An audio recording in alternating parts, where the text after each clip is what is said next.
conversations with dozens of people in my congregation and neighborhood, and they're concerned too.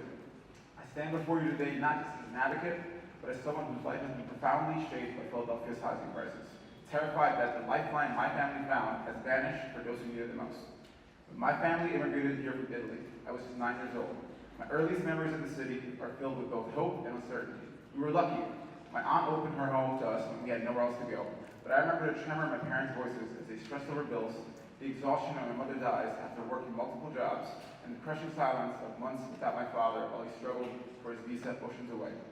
Without that family safety net, I don't know how we would have survived.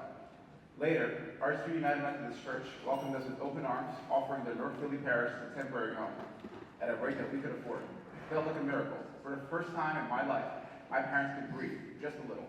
They still work relentlessly, but we had a roof over our heads that didn't feel temporary.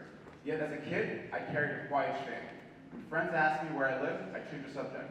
I didn't want them to know where we didn't have what I thought was a real home. Everything changed when Habitat for Humanity gave us the keys to our own house. I'll never forget the look on my mother's face. Pride, relief, disbelief. For me, it was more than just four walls and a door.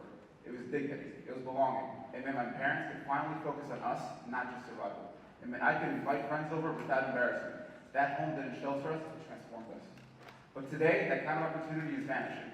I talk to neighbors in our congregation who are terrified. Seniors on fixed incomes, slashing rent and property taxes, keep their savings.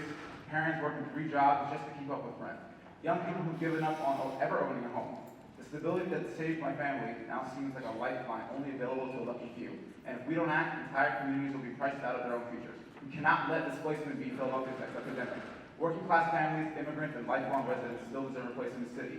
Housing isn't just a structure, it's the foundation for everything else. For strong families, for future of our kids, and our communities that thrive.